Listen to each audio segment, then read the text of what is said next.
అందరూ బాగున్నారండి. అందరూ బాగుండాలని మనస్ఫూర్తిగా కనకదుర్గమ్మ తల్లికి మొక్కుకుంటున్నాను. ఏమీ లేదండి, ఈ వీడియో ఎందుకు పెడతానంటే ఇక్కడ కనకదుర్గ అమ్మవారి గుడి ఉందండి. మాకు లాలాచెరువు బత్తన్నగర్ ఏరియా రోడ్డుకి హైవేకి ఆనుకొని ఉంటుంది. ఇక్కడ లలిత పారాయణం చేయడానికి అందరూ వచ్చారండి. వాళ్ళతో పాటు నేను కూడా వచ్చాను. మీకు అందరికీ ఈ వీడియో పెడదాము చూపిద్దాం అనేసి పెడతాను అనమాట అండి. వీళ్ళందరూ పారాయణానికి వస్తూ ఉంటారు కదండి, నేను అసలు రాను. ఇక్కడ అమ్మవారిని శాకాంబరి అవతారం అయితే చేశారంట. ఈరోజు పారాయణం పెట్టుకున్నారు, అందరూ కలిసి వచ్చారు. నేను కూడా ఇంకా ఉదయం సత్యం తల్లి గుడికి వెళ్ళానండి. తర్వాత ఇంకా కనకదుర్గమ్మ గుడికి వెళ్ళాను. ఈవేళ అమ్మవారిని దర్శించుకోవటం చాలా బాగా జరిగిందండి. ఇక్కడ ఎంత బాగా చేశారంటే అమ్మవారికి డెకరేషన్ అంటే చాలా బాగా చేశారు. ములక్కాళ్ళు చూడండి ఎలా పెట్టారో, ఏది వదలలేదండి. అరటిగా దగ్గర నుంచి ఏది వదలలేదు, చాలా బాగా వచ్చారు. ఎంత బాగా వచ్చారంటే బెండకాయలు చూడండి ఎలా పెట్టారో. ఏదైనా మనస్ఫూర్తిగా చేయాలనుకుంటే ఏ పనైనా కార్యమైనా కూడా చాలా బాగా జరుగుతుందండి. ఇక్కడ జంట నాగులు ఉన్నాయండి, అటువైపు వినాయకుడు ఉన్నాడండి. చాలా బాగా ఏ ఫోటోను కూడా వదలలేదండి, చక్కగా అలంకరించారండి ప్రతిదాన్ని కూడా. క్యారెట్ని చూసారండి ఎంత అందంగా గుచ్చారు. అలాగే బెండకాయలు, వంకాయలు ఏదైనా కూడా చాలా అందంగా చేశారండి. ఇక్కడ పారాయణం చేయడానికి వీళ్ళందరూ వస్తూ ఉంటారు ఎప్పుడు కూడా. నేనైతే అంతగా రాలేదండి ఎప్పుడు, ఇదే మొదటిసారి. పారాయణం చాలా బాగా జరిగింది. మీరు అమ్మవారిని చూడాలండి. మెయిన్ అమ్మవారు అయితే ఆ లైటింగ్లో అలంకరణలోని నాకైతే చూసే కొద్దీ చూడాలనిపించిందండి అమ్మవారిని, ఎందుకంటే అంత బాగా ఉంది. గేటు వేస్తుందండి, నేను సరిగ్గా ఇంకా తీయలేదు. ఇంకా జాయిగా కెమెరా పెట్టండి దగ్గరికి తీశాను. చాలా బాగా అనిపించింది అమ్మవారి అలంకరణ. ఒక్కసారి అయితే చూడండి అసలు నిజంగానే. నాకైతే అమ్మవారి రూపాలు మట్టండి, ధైర్యలక్ష్మి, ధనలక్ష్మి, ధాన్యలక్ష్మి, సంతానలక్ష్మి అలాగ అన్ని రూపాలలో కనిపించారన్నమాట నాకు అమ్మవారండి. చాలా ఆనందం అనిపించిందండి. ఎంత ఆనందం అనిపించిందంటే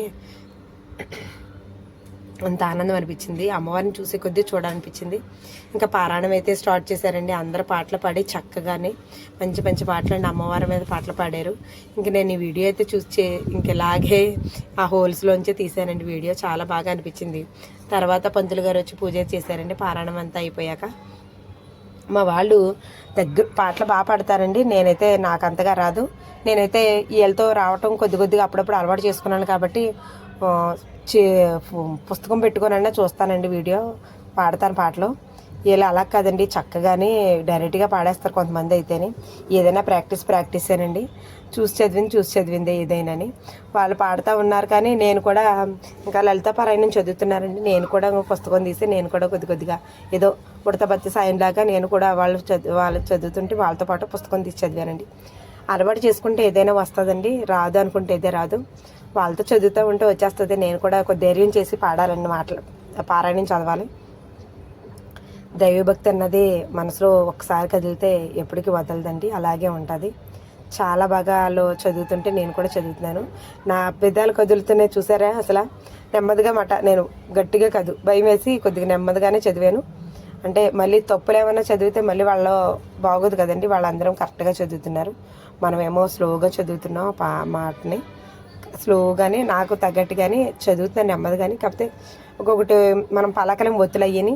వాళ్ళైతే ఎంత సులువుగా పలికేస్తున్నారండి ఒత్తులు.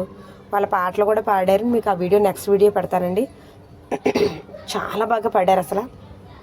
నాకైతే చాలా నచ్చింది. మీకు కూడా ఈ వీడియో నచ్చితే లైక్ చేయండి, షేర్ చేయండి, సబ్స్క్రైబ్ చేసుకోండి, మర్చిపోవద్దు. మరిన్ని మంచి వీడియోలు మీ ముందుకైతే తీసుకొస్తానండి. ఈ వీడియో తర్వాత ఇంకో వీడియో కూడా ఉందండి, ఆ వీడియోని కూడా చూడండి. ఆ వీడియో అయితే మీకు అదే వాయిస్ ఉండదండి, ఓన్లీ పాటలే ఉంటాయి. అమ్మవారి పాటలు పాడాలన్నా కూడా అదృష్టం ఉండాలండి. అమ్మవారి శాకాంబరి కూడా పాట పాడారండి. ఆ రోజు అవతారం ఏంటని పంతులు గారు అడిగారు. శాకాంబరి అవతారం అన్నారు. శాకాంబరి అవతారంలో ఉన్న అమ్మవారికి పాట పాడాలి కదా, పాట పాడండి అన్నారండి. ఇంకా అంతే అందుకున్నారు. ఆల్రెడీ మేము పాడేవండి అన్న కూడా పంతులు గారు ఊరుకోలేదు. నేను వచ్చాను పాడండి అన్నారండి. చాలా బాగా అనిపించిందండి. ఏదైనా గుడికి వెళ్తే ఆ మనశ్శాంతి వేరు, ఆ ప్రశాంతత వేరు. ఎంతటి మొక్కైనా నెరవేర్చేస్తారండి. 10 నిమిషాలు ఉంటే చాలండి ఆ గుడిలోని, ఏ గుడికైనా అని మనస్ఫూర్తిగా చేస్తే ఎంతటి పూజ అయినా కూడా ఫలిస్తుంది. చేయకూడదు అనుకుంటే చేసే పూజ ఏది కూడా ఫలించదండి. చేస్తేనే ఏదైనా అని చెప్తాను కదండి. మరిన్ని మంచి వీడియోలు మీ ముందుకు తీసుకొస్తాను. లైక్ చేయండి.